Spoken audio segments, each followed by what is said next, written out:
উহুদের যুদ্ধে আমার নবী সাহাবীদেরকে নিয়ে মসজিদে নববী শরীফ থেকে বেরিয়ে গেছেন। যাচ্ছেন, যেতে যেতে কিছুটা রাস্তা চলে যাওয়ার পরে আমার নবী বলছেন, সাহাবীরা দাঁড়িয়ে যাও। সবাই দাঁড়িয়ে গেলেন। যাচ্ছেন কোথায়? উহুদের ময়দানে। কি হবে ময়দানে গিয়ে? যুদ্ধ। কাদের সঙ্গে? কাফির, বেদিন, মুশরিকদের সঙ্গে, আর আমার নবীর দিওয়ানা সাহাবীদের সঙ্গে। আল্লাহর প্রিয় নবী ওই আপনার ময়দানে যাওয়ার পূর্বে রাস্তায় দাঁড়িয়ে গেছেন। মদিনা শহরে আমার মায়ার নবীর এলান শুনেছে সাহাবীদের মুখ থেকে, ইসলামের জন্য যুদ্ধ হবে, ইসলামের জন্য লড়াই হবে। তাই আমার নবীর দিওয়ানারা, আমার নবীর প্রেমিকেরা আমার নবীর সঙ্গে যুদ্ধের ময়দানে যাবেন, দরকার পড়লে গলা কাটিয়ে দেব ইসলাম বাঁচানোর জন্য। আল্লাহর নবী ওখানে কেন দাঁড়ালেন জওয়ান ভাইয়েরা জানেন? ওই জায়গায় দাঁড়িয়ে মায়ার নবী বলছেন, সাহাবীরা রে, তোমাদের মধ্যে যারা বয়সে ছোট আছো, যারা ছোট বাচ্চা আছো, তোমরা এখান থেকে বাড়ি ফিরে চলে যাও। তার কারণ হলো ওই ময়দানে গিয়ে ছোট বাচ্চার কোনো কাজ নেই, ছোট বাচ্চা যুদ্ধ করতে পারবে না, ছোট বাচ্চা লড়াই করতে পারবে না, যার জন্য তোমরা যেও না, যাও তোমরা বাড়ি চলে যাও। বাবারা, ভাইরা, মা বোনেরা গো, আমার নবীর প্রেম অন্তরে নিয়ে বাচ্চারা পর্যন্ত গেছে, ছোট ছোট ছেলেরা চলে গেছে। আল্লাহর প্রিয় নবীর হুকুম হলো সাহাবীদেরকে, ছোট ছোট বাচ্চাদেরকে এক সাইডে করতে লাগলেন। আল্লাহু আকবার কবীরা। ওরই মধ্যে কোন কোন ছেলে আল্লাহ আল্লাহ, যদিও ছোট আছেন বাবা, দেখতে বড়র মতো লাগছে, বয়সটা কম আছে, একটু উঁচু হয়েছে, কিন্তু কিতাব লেখক বলছেন ওই দলের মধ্যে বাবা একটা ছেলেকে দেখতে পাওয়া যাচ্ছে, ছেলেটা আসলে ছোট আছে, সাহাবীদের ঘাড় পর্যন্ত হচ্ছেন না, ছোট বাচ্চা আছে। আল্লাহর প্রিয় নবী সাল্লাল্লাহু তাআলা আলাইহি ওয়াসাল্লাম যেমনই তাদেরকে আলাদা হতে বলেছেন, ওই বাচ্চা ছেলেটা কি করেছে জানেন? আমার নবীর মহাব্বতে, আমার নবীর ভালোবাসাতে ওই সাহাবীদের, লম্বা সাহাবী যারা বয়স্ক সাহাবী, জওয়ান সাহাবী, উনাদের পিঠের পিছনে গিয়ে বাবা লুকাচ্ছেন। লুকানোর কারণটা কি? লুকানোর কারণ হলো এটা, আমরা এখান থেকে বাড়ি যাব না, ইসলাম ধর্মের জন্য যদি গলা কাটাতে হয় নবীর মহাব্বতে গলা কাটাবো, বাড়ি যাব না। ইতিমধ্যে আমার নবীর নজর দেখেন, আমার নবী বলছেন, এ সাহাবীরা, ওই বাচ্চাটা লুকাচ্ছে, ওকে সাইড করো। ও আচ্ছা, কালকে ওর নানি দিয়েছিল। আরে বাবা, ওই তোর মা দিয়েছিল, ওটাও দিলি, তোর নানি দিয়েছিল, ওটা তোর বাবা দিলে না রে? হ্যাঁ, দেখবি দেখবি দেখবি না? হ্যাঁ, দেখবি না রে? দাঁড়া, আরে পাগলা, আপনারাও দেখেন। তোর আব্বা এসছে জালসা শুনতে? জানে রে, এসছে? কোন দিকে আছে? তুই উঠ না রে পাগলা, বসলি কিনে রে? তোর আব্বাকে যা বল যে আব্বা আমার নানার নামে 500 টাকা দাও, দিবে ইনশাআল্লাহ, দেবে। কিনেছি, শ্বশুরকে ভালোবাসা কি খারাপ কথা না? শ্বশুরকে ভালোবাসো বাবাকে ভালোবাসার পরে। জি, উনি বাবা মার নামে দিয়েছেন। হ্যাঁ, সুবহানাল্লাহ, মাশাআল্লাহ। আজকে শ্বশুর ইন্তেকাল করে গেছেন, যার জন্য আমি চাইলাম যদি পকেটে না থাকে কালকে দিবে। জিজ্ঞেস কর তোর আব্বাকে। সুবহানাল্লাহ, দেবে ইনশাআল্লাহ। কারণ দিলে বড় আশা রেখেছে। কালকে জলসা শেষ করে যখন আমি বাড়ি যাচ্ছিলাম তো উনি বলছিলেন যে হাজরত একটু দোয়া করিয়েন ছেলেটা যেন ভালো আলিম হতে পারে, জি ভালো হাফিজ হতে পারে। আল্লাহ পাকের কাছে আমরা সবাই মিলে দোয়া করব। আল্লাহ হয়ে গেছে। সুবহানাল্লাহ, নারে তাকবীর, নারে রিসালাত, ইসলাম বলেন জিন্দাবাদ। দেখেন জনাব আসরাউল সাহেবের বাবা না, কি নাম তোমার আব্বাজি? লুটু। আরে কেমন নাম বলছিস রে, একটা নাম বল। আচ্ছা হয়েছে, যা নাম আছে আল্লাহ কবুল করুন। হ্যাঁ, উনি আবার নিজের ছেলে যেন ভালো হাফিজ হয়, কারিয়ে কোরআন হয়, আলিমে দিন হয়, এই উদ্দেশ্য নিয়ে দান করেছেন। বাপ আমি আর থামতে পারলাম না, একটু হাত তুলি তো। আল্লাহুম্মা আমিন। ইয়া আল্লাহ পরওয়ারদিগার মাওলা গো, আল্লাহুম্মা আমিন। জনাব আসরাউল সাহেবের আব্বা তোমার পবিত্র নবীর মাহফিলে 500 টাকা আজকে আবার দান করেছেন। আল্লাহ একটাই উদ্দেশ্য নিয়ে, ছেলে যেন ভালো আলিমে দিন হয়, হাফিজে কোরআন হয়, কারিয়ে কোরআন হয়। আল্লাহ গো, এ দানের ওসিলাতে, নবীর ওসিলাতে ওই দাদার ছেলেটাকে তুমি ভালো আলিমে দিন বানিয়ে দিও, হাফিজে কোরআন বানিয়ে দিও। সাথে সাথে আমাদের সকলের ছেলে মেয়েকে মাওলা ভালো আলিমে দিন, কারিয়ে কোরআন, হাফিজে কোরআন বানিয়ে দিও মাওলা। আমাদের সন্তান আদিকে তুমি আবেদা বানিয়ে দিও।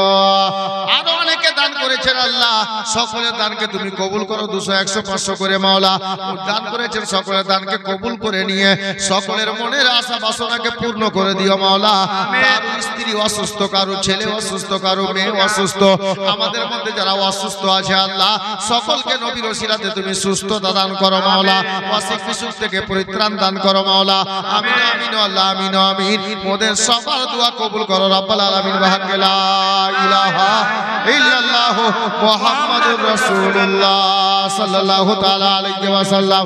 হে বাবারা ভাইরা, আমার নবী ডাক দিয়ে বলেন সাহাবীরা রে, ওই দেখ পিছনে বাচ্চাটা লুকাচ্ছে, এ বাবা তুই সামনে আয়। ছেলেটা কি করছে জানেন? ওখান থেকে নিজের পা মোবারকখানাকে এই মতো মাটিতে রাখা ছিল বাবা।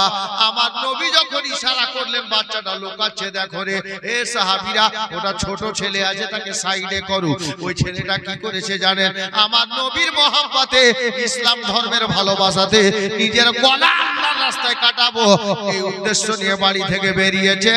যার কারণে নিজের পা মোবারকের এড়িখানাকে উঁচু করেছে, আঙ্গুলের উপরে ভাত দিয়েছে আর বলছেন ইয়া রাসূলুল্লাহ, দেখেন না আমি ছোট্ট নয়। সাহাবীদের গলায় গলা মিলাচ্ছে আর কাঁধ এই মতো উঁচু করে দেখাচ্ছে। দেখেন হুজুর একটু নিচে আছে, মোহাব্বত দেখেন হুজুর। আমার নবী দেখলেন ওই ছেলেটা বাস্তবে ছোট আছে, অতটা উঁচুও না, বয়সও হয় নাই। আমার নবী দেখলেন ছেলেটার জজবা, ছেলেটার প্রেম, ওই সাহাবীর মোহাব্বত। আমার নবী ওই ছেলেটাকে নির্দেশ দিলেন, বাবারে তোর মোহাব্বতে আমি নবী খুশি হয়েছি।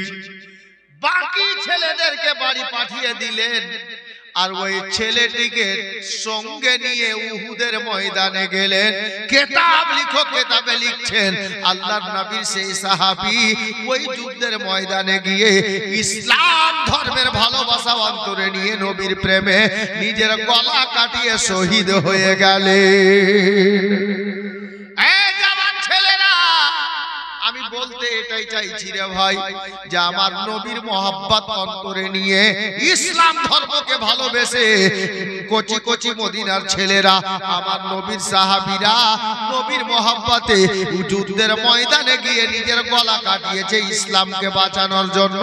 আর আজকে আমাদের কিছু জওয়ান ছেলেদের অবস্থা দেখেন, ইসলামের বদনাম করে রাস্তা রাস্তায় বেড়াচ্ছে। ইসলাম ধর্মকে নিচু দেখানোর কারণ হচ্ছে কিছু জওয়ান ছেলে, কিছু জওয়ান মেয়ে। আপনি বলবেন হুজুর কি করে? বড় দুঃখের সহিত বলছি রে বাবা, জুমার দিন হয় আর আমাদের কিছু ছেলে মোবাইল নিয়ে বাগানে বসে গেম খেলে। কে বুঝিবে তোমার ভেদ মাওলা, কেউ গরিব কেউ আবার পয়সাওয়ালা, সুবহানাল্লাহ।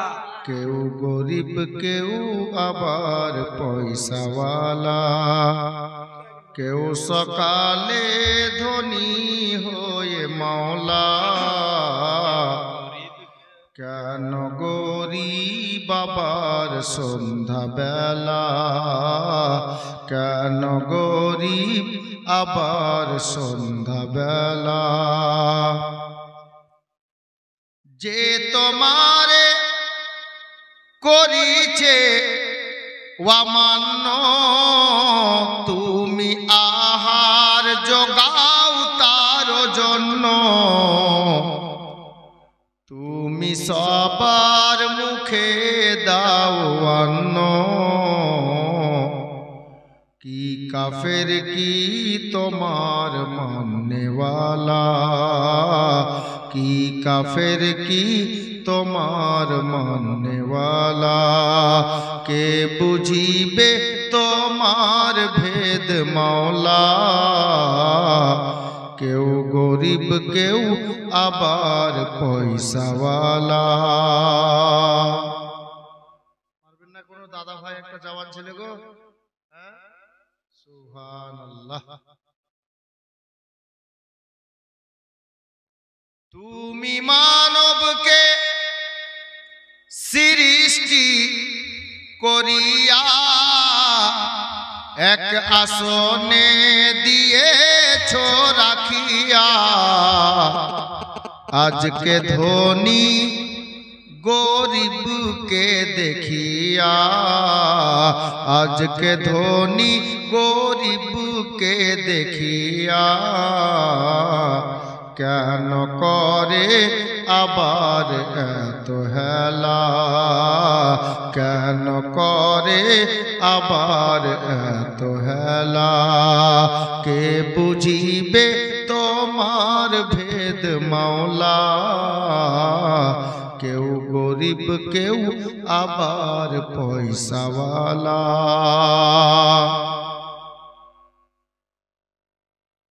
এই জগৎকে আজব তুমি ঢঙ্গে সৃষ্টি করো নানা রূপ রঙ্গে, সৃষ্টি করে আবার একই সঙ্গে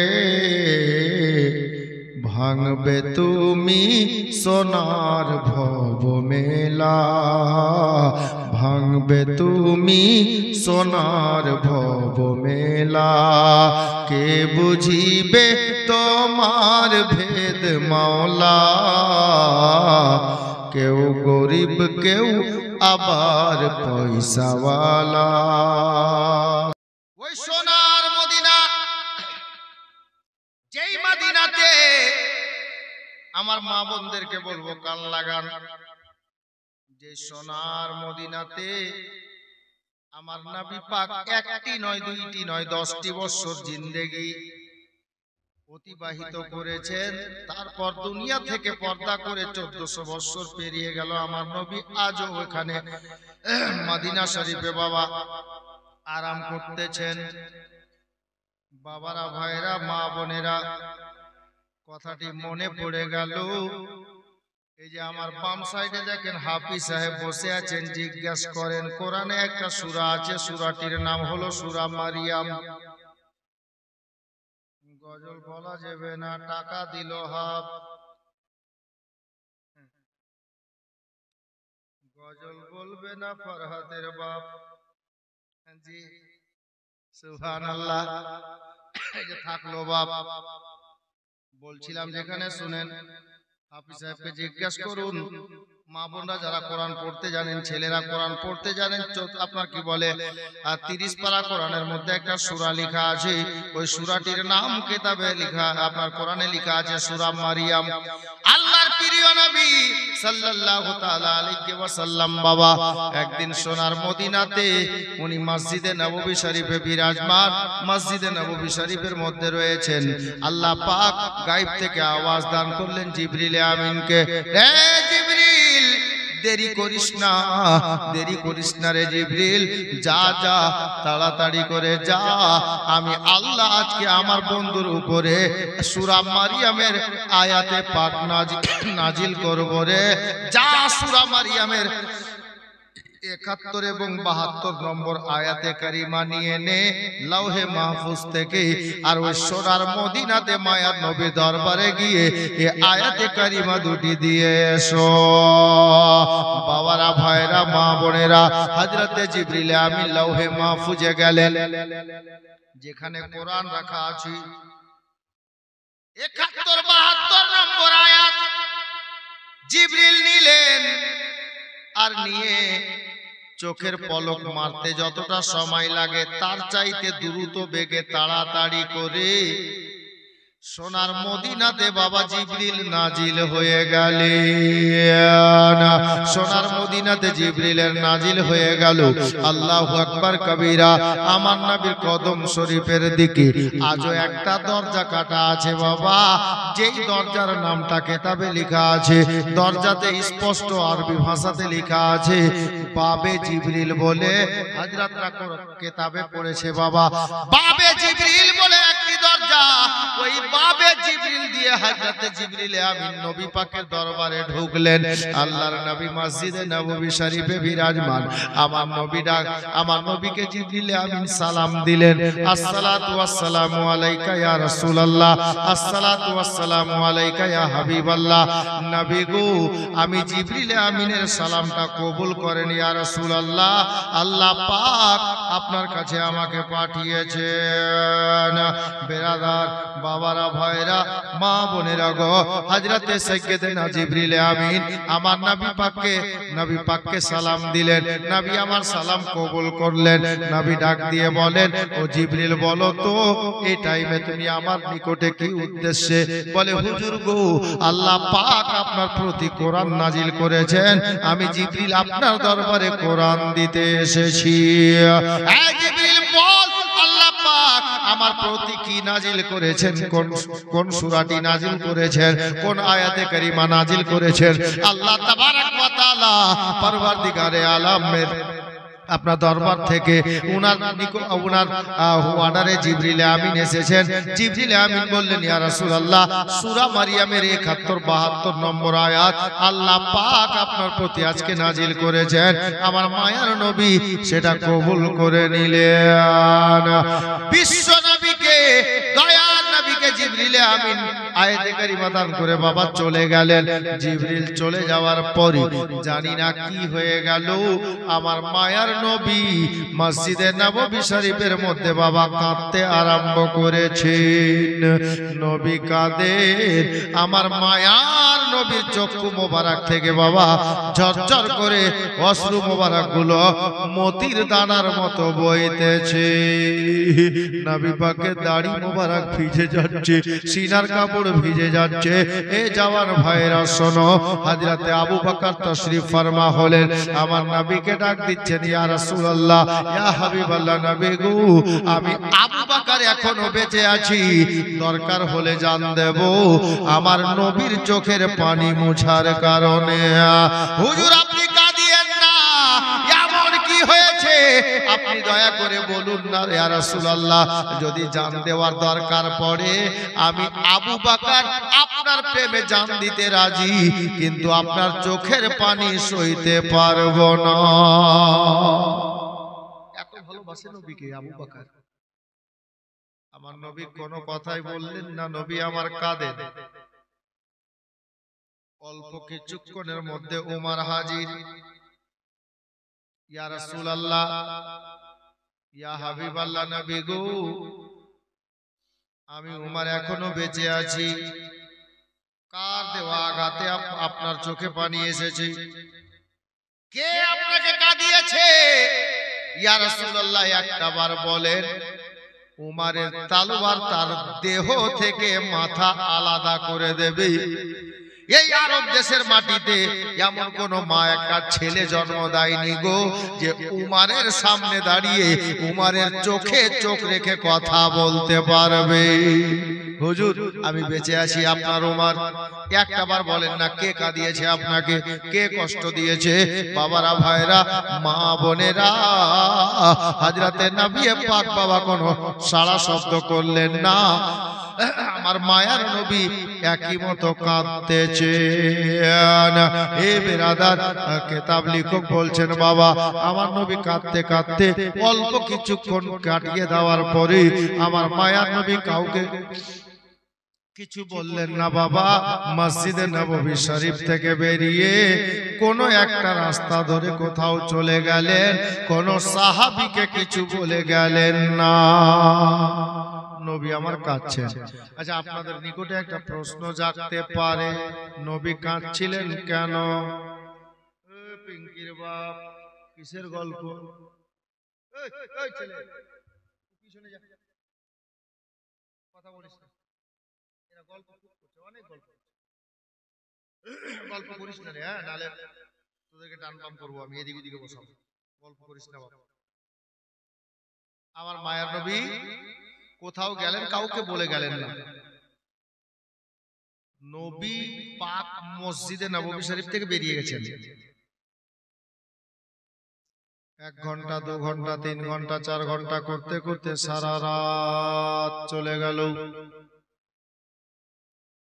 আমার নবীর আদরের সাহাবীরা একের পর এক আসতে লাগলেন। সবাই তো আছে, কিন্তু আমার মায়ার নবীকে দেখতে পাওয়া যাচ্ছে না। সাহাবীরা জিজ্ঞেস করে, ওগো নবী কোথায় গো? নবী কোথায় আছেন? নবীর সন্ধান পাওয়া যাচ্ছে না। বলে নবী পাক হয়তো বাড়িতে হতে পারেন। মদিনা শরীফে আমার নবী পাকের ওয়ার্ধাঙ্গিনী হযরতে আম্মা জান উম্মে সালমা, হযরতে আম্মা জান আয়েশা সিদ্দিকা রাদিয়াল্লাহু তাআলা আনহা, আর কয়েকজন স্ত্রী বাহায়াত আমার নবীর বাড়ির দরজাতে সাহাবীরা গেলেন। আম্মা জান আয়েশাকে ডাক দিলেন, হযরতে সাইয়্যিদা আম্মা জান উম্মে সালমাকে ডাক দিলেন। ডাক দিয়ে জিজ্ঞেস করছেন, আম্মা জান গতকাল থেকে নবী পাকের সঙ্গে আমাদের দেখা হয় নাই, আমার নবী পাক কি বাড়িতে আছেন? আম্মা জান আয়েশা উম্মে সালমা ইনারা বললেন, এ আমার নবী দিওয়ানারা রে, আমার মায়ার নবী বাড়িতে আসেন নাই। এই করতে করতে 2টা দিন কেটে যাচ্ছে বাবা। আমার মায়ার নবীর সাহাবীরা পাগল পারা হয়ে আমার মায়ার নবীকে মদিনার অলিগলিতে খোঁজ করে বেড়াচ্ছে। অবশেষে একজন সাহাবী বলতে লাগলেন, আমার মন বলে রে, আমার মায়ার নবীকে একটা জায়গায় পাওয়া যেতে পারে। বলে কোন জায়গায় পাওয়া যেতে পারে রে? বলছে যাও যাও, আমার মায়ার নবী হয় না হয় মা ফাতেমার বাড়িতে হবে, বেটি ফাতেমার বাড়িতে হতে পারে রে। দেখতে পাওয়া গেল বাবা, ফাতেমার বাড়ির খবর নেওয়া হলো, 2 দিন থেকে নবীকে পাওয়া যাচ্ছে না।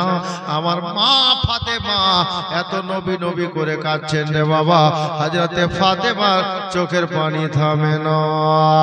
ওখানেও নবীকে পাওয়া গেল না।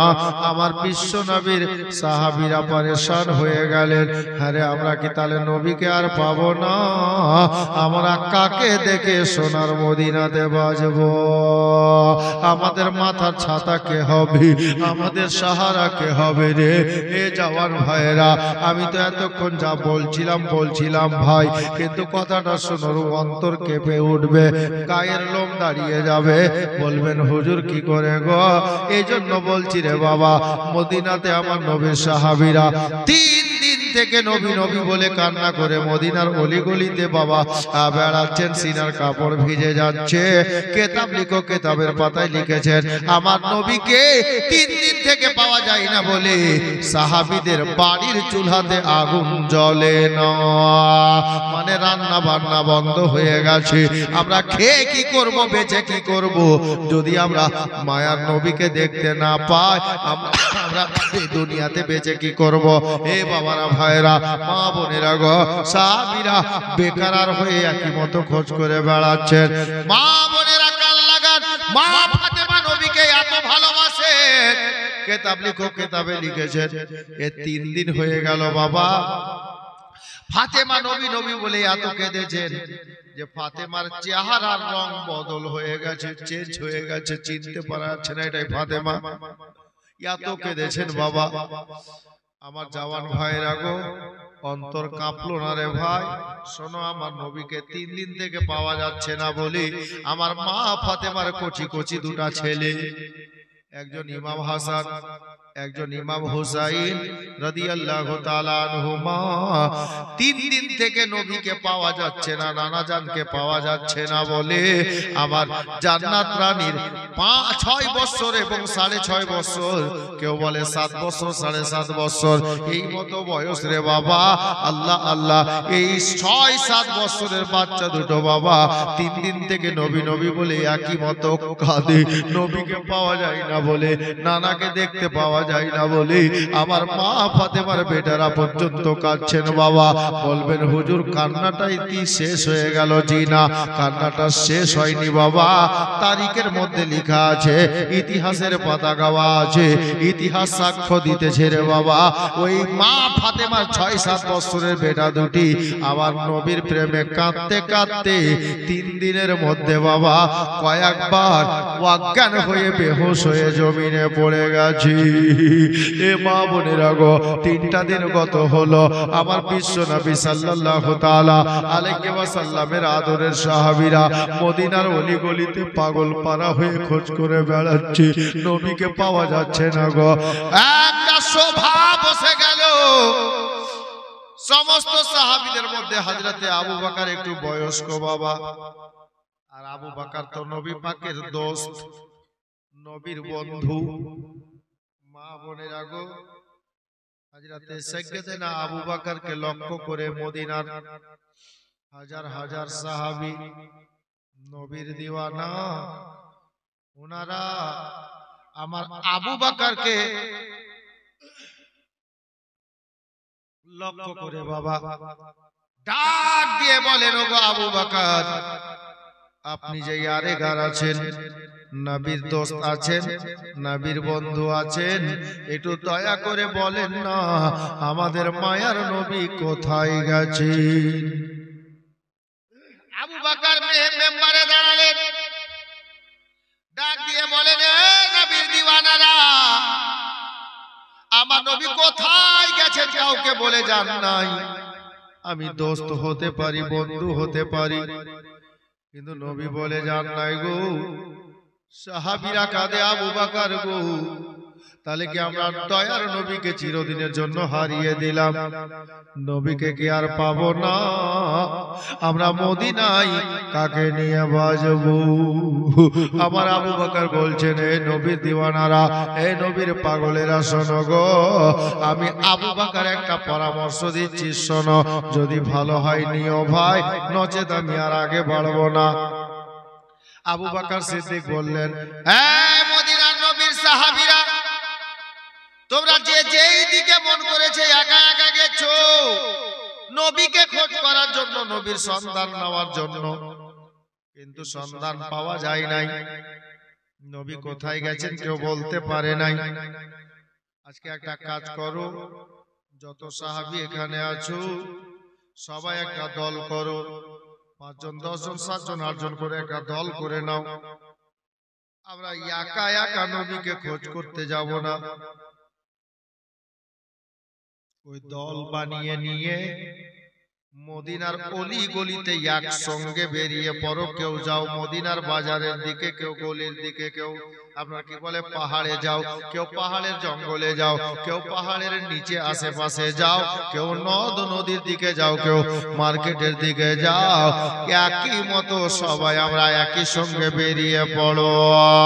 দেখি দয়ার নবীর খবর পাওয়া যায় কি না। বাবারা, ভাইরা, মা বোনেরা গো, আমার আবু বকর যেই প্রশ্নটা, যেই পরামর্শটা দিলেন বাবা, এই পরামর্শখানা সবার বড় পছন্দ হলো। আবু বকর আমরা রাজি আছি, দল তৈরি করো, 5 জন 7 জন 10 জন করে লোক আলাদা আলাদা হয়ে যাও। কাউকে বলে তুমি ডানে যাও, কাউকে বলে তুমি বামে যাও, কাউকে বলে তুমি সামনে যাও, কাউকে বলে তুমি পিছনে যাও। কেউ কাউকে বললেন যাও ভাই জঙ্গল খাল বিল দেখো, কাউকে বলছেন পাহাড়ের চূড়াতে যাও, কেউ দেখো গর্তের মধ্যে খড়লের মধ্যে দেখবে।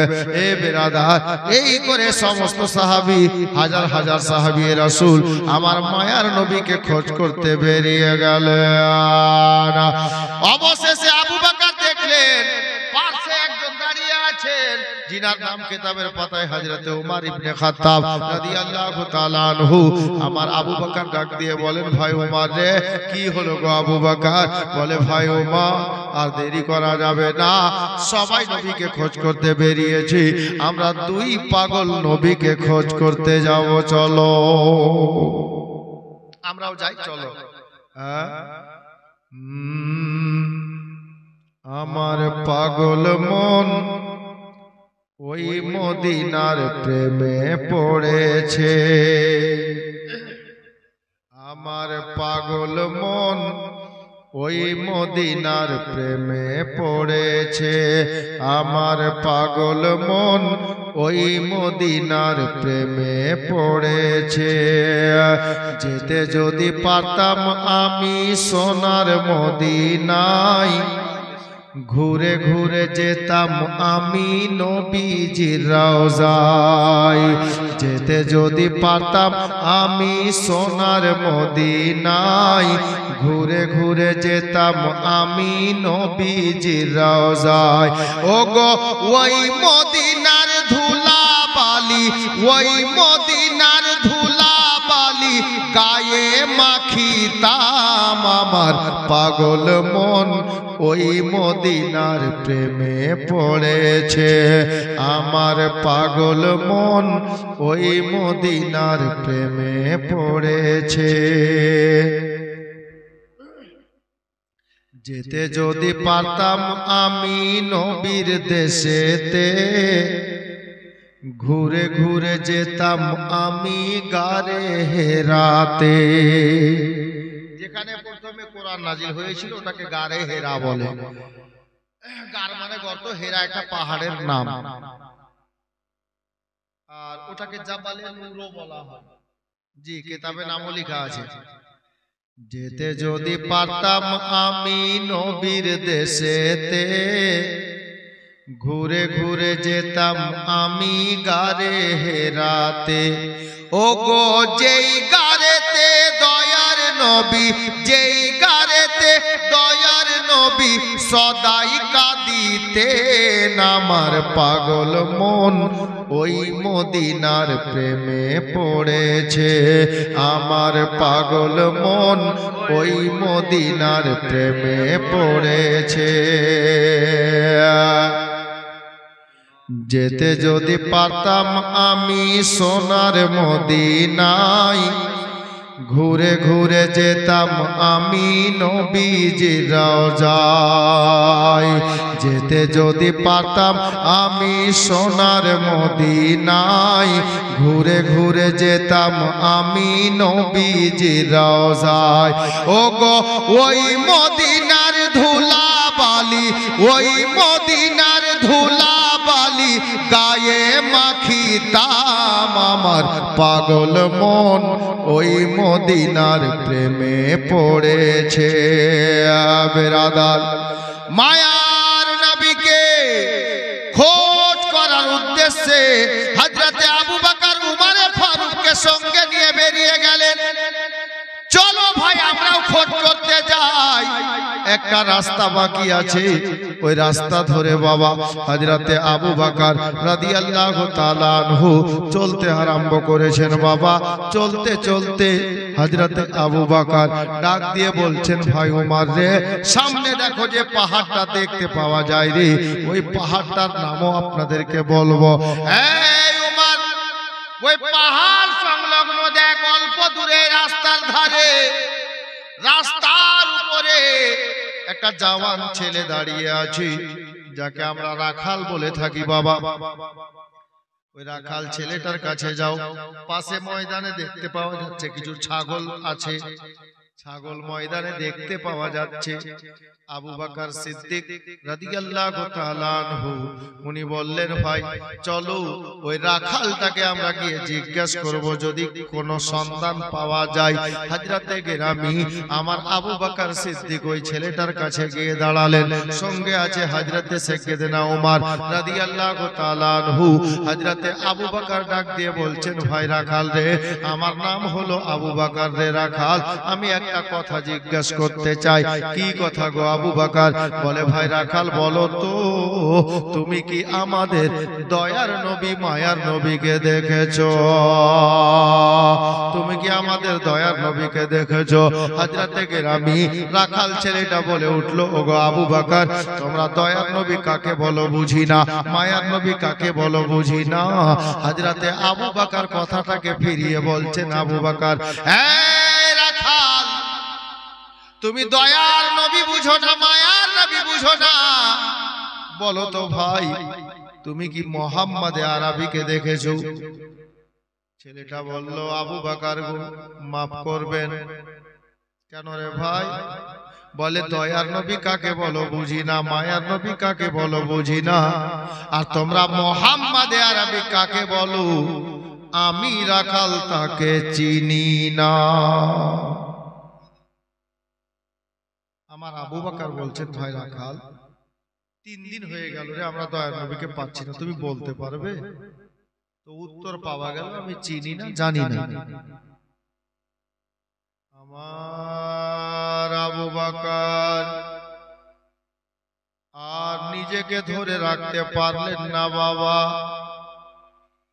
আবু বকর ওই রাখালের সামনে দাঁড়িয়ে থরথর করে কাঁপছেন, বুকটা ফেটে যাচ্ছে।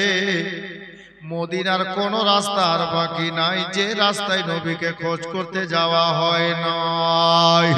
এ জওয়ান ভাইরা, আমার আবু বকর এমন কাঁদতে লাগলেন বাবা, আবু বকরের চোখ দিয়ে বৃষ্টির মতো ঝর্ণার মতো পানি বইছে, দাড়ি মোবারক ভিজে যায়।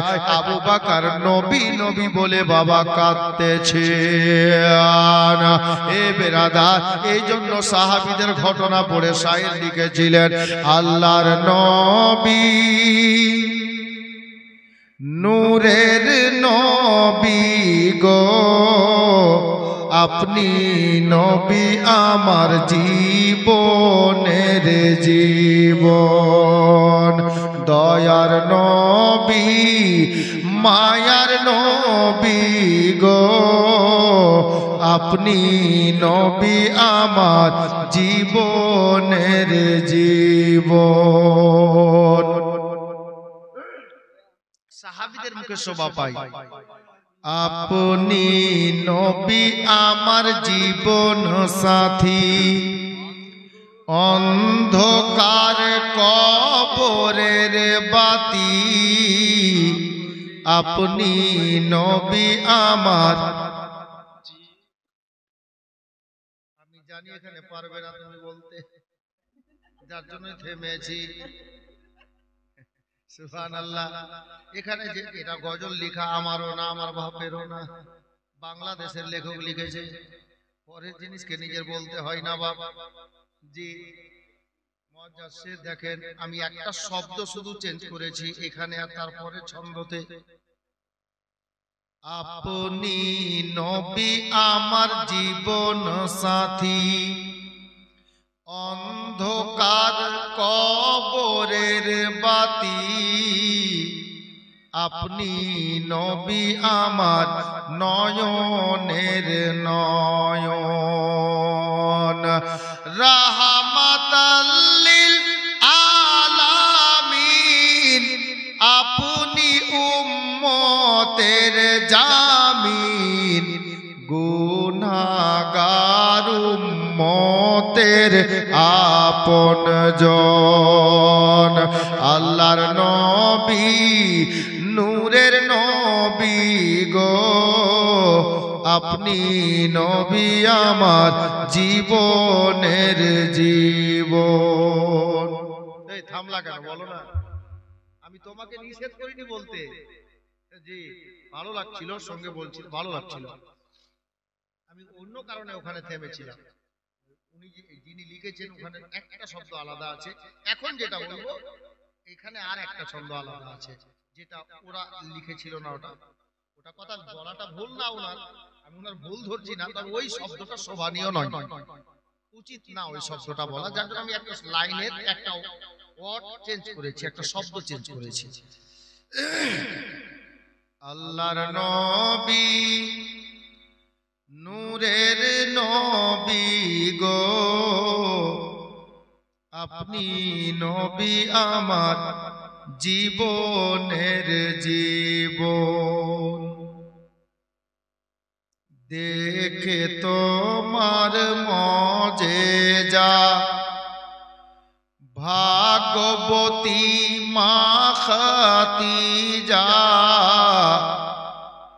ওরা লিখেছে কি জানেন, সোপে দিল জীবন আর যৌবন, এটা লিখেছে, কিন্তু এটা বাক্য এই শব্দটা শোভনীয় নয়, যার জন্য আমি চেঞ্জ করে দিয়েছি ওই লাইনটাকে। জি, দেখে তোমার মজেজা ভাগবতী মা খাতিজা, সবই কিছু করিল অর্পণ। মাল দৌলত যাহা ছিল চরণে সব সপিয়া দিল, আপনারে বানাইল আপন। আল্লাহর নবী নূরের নবী গো, আপনি নবী আমার জীবনের জীবন। দয়ার নবী মায়ার নবী গো, আপনি নবী আমার জীবনের জীবন।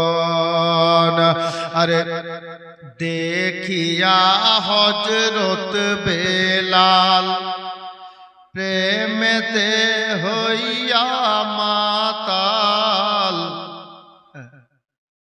কিছু মাতাল ভাববে বলিস একটা ভালো মাতাল কইছে, এটা ওই গাঁজাখোর মাতাল না। জি মুআজ্জাজ, এটা মাতাল হলো আমার নবীর আশিকি মাতাল, নবীর প্রেমে মাতাল, নবীর নুরানি চেহারা দেখে হযরতে বেলাল নবীর প্রেমে মাতাল হয়েছেন।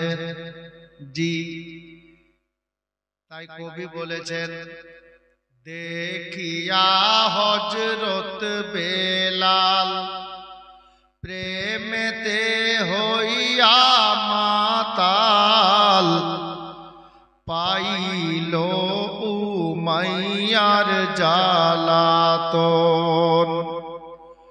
দেখে তাহার প্রেম ভক্তি বেলালের দিল মুক্তি, বানাইল জীবনের আপন।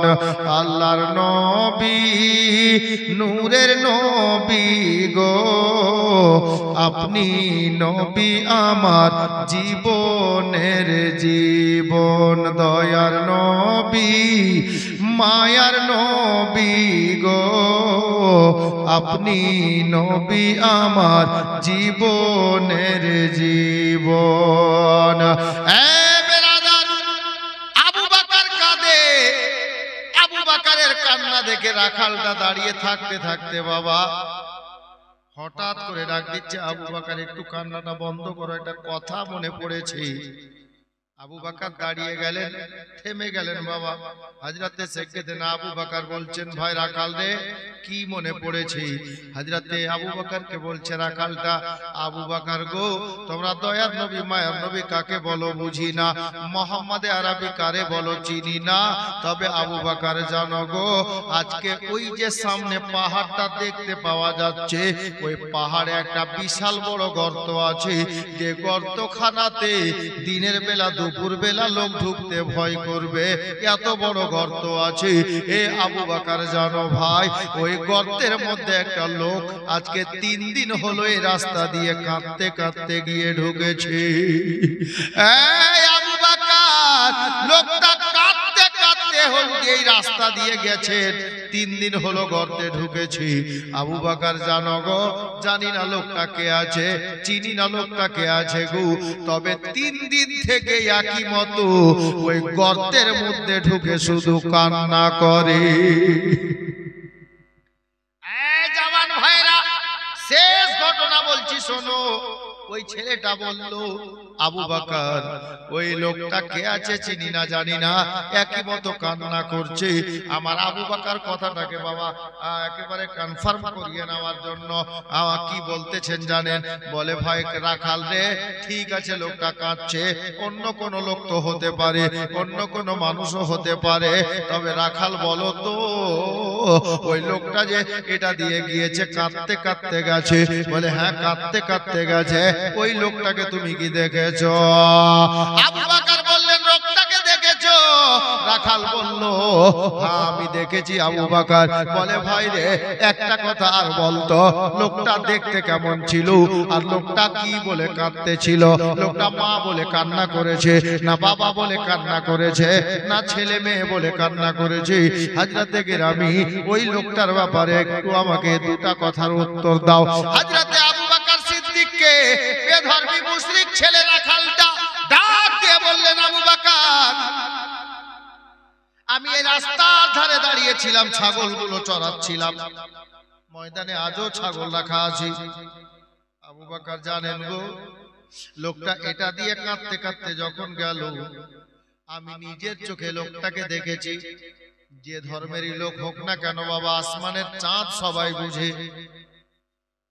ছেলেটা বলল, আবু বকর, লোকটা কে আছে জানি না, চিনি না, তবে লোকটার চেহারা আমি দেখেছি। আবু বকর জানো গো, 14 তারিখে পূর্ণিমার চাঁদ যে এত সুন্দর আলো দেয়, পূর্ণিমার চাঁদের চেহারা যত সুন্দর দেখায়, আবু বকর ওই লোকটার চেহারা আমি মনে করছি পূর্ণিমার 14 তারিখের চাঁদের চাইতে বেশি সুন্দর আছে। পূর্ণিমার চাঁদের চাইতে বেশি সুন্দর আছে চেহারা। আল্লাহু আকবার। আবু বকর বলছেন, এ ভাই রাখাল বলতো, উনি কি বলে কাঁদছিলেন? আল্লাহু আকবার কবীরা। আমার মায়ার নবী সাল্লাল্লাহু তাআলা আলাইহি ওয়াসাল্লামের আদরের সাহাবী আবু বকর যখন এই কথা জিজ্ঞেস করলেন, মা বোনেরা গো, রাখালটা বলে উঠলো, ওগো আবু বকর জানো, ওই লোকটা কান্না করছিল কি বলে রে ভাই? বলে, রাস্তা দিয়ে যাচ্ছিলেন, মা বাবা ভাই বোন বলে কান্না করেনি গো, ওই লোকটার জবানে একটাই শব্দ ছিল, ইয়া উম্মতি ইয়া উম্মতি, ইয়া উম্মতি ইয়া উম্মতি বলে কাঁদতে কাঁদতে ওই গর্তের মধ্যে গেছেন। হযরতে আবু বকর সিদ্দিক চিৎকার মেরে ডাক দিয়ে বলছেন, এই উমর, চল আমরা মায়ার নবীকে পেয়ে গেছি, আমরা দয়ার নবীকে পেয়ে গেছি, চল আমরা যাই। মার আবু বকর রাদিয়াল্লাহু তাআলা আনহু চলে যাচ্ছেন ওই পাহাড়ের গর্তের মধ্যে। 2-1 কদম আগে বাড়িয়েছেন। হযরতে আবু বকরকে উমরকে ডাক দিয়ে বলছে, রাখাল, গো আবু বকর, একটু দাঁড়িয়ে যাও, একটু দাঁড়িয়ে যাও আবু বকর, দুটা কথা শুনে নাও। আবু বকর বলে, রাখাল দেরি করাস না রে ভাই, 3 দিন গত হয়ে গেল, মায়ার নবীর নূরানী চেহারা দেখি নাই। গোটা মদিনা শহরের নবী পাকের সাহাবীরা 3 দিন থেকে দানা পানি ছেড়ে দিয়েছে, বাড়ির চুলাতে আগুন জ্বলে না, পাগল পারা হয়ে ঘুরে বেড়াচ্ছে। আমাদের আর দেরি করাস না। তবে আবু বকর দাঁড়ালেন, রাখাল দেরি করিস না, এবার বল কি বলবি, তাড়াতাড়ি বল। রাখাল ছেলেটা বলল, আবু বকর শোনো, ওই লোকটা কে আছে চিনি না জানি না, তবে লোকটার কান্না দেখে এই যে ময়দানে আমার উর্দুম বা ভেড়া মোষ ছাগল গুলো যেগুলো আছে, ওই লোকটার কান্না দেখে একই মতো 3 দিন থেকে আমার ছাগল গুলো পর্যন্ত কান্না করে।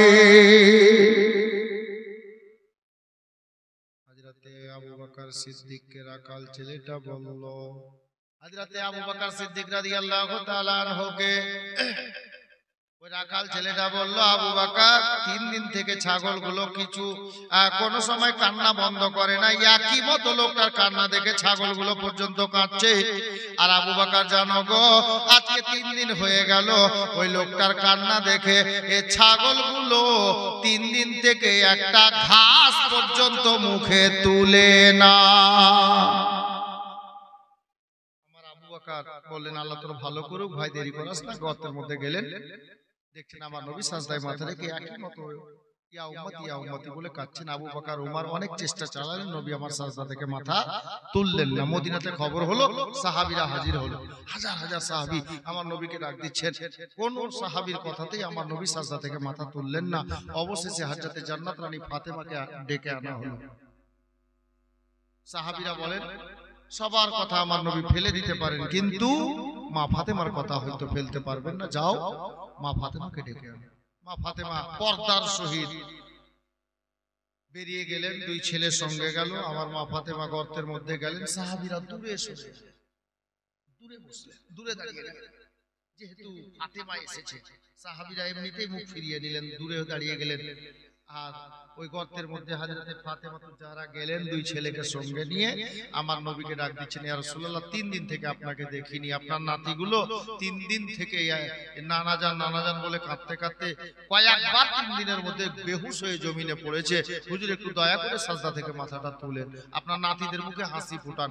আমার নবী সাজদা থেকে মাথা তুললেন না। ফাতেমা অনেক চেষ্টা করলেন, নবী আমার সাজদা থেকে মাথা তুললেন না। আমার মা ফাতেমা দেখলেন আমার নবী সাজদা থেকে মাথা তুলছেন না। অবশেষে ফাতেমা 2টা বেটাকে সাইডে দাঁড় করিয়ে দিয়ে আমার নবী যেখানে ইয়া উম্মতি বলে সাজদায় মাথা রেখে কান্না করছেন, বাবা হযরতে জান্নাত রানী ফাতেমা অল্প দূরত্বতে দাঁড়ালেন, এখন দুয়ার জন্য হাত তুলেননি। মা, এ মা বোনেরা, এ 3 দিন জালসা করলেন, জানি না প্রথম রাতে কে ছিলেন, কেমন বলেছেন আল্লাহ ভালো জানেন, তবে আশা করব ভালো বলেছেন।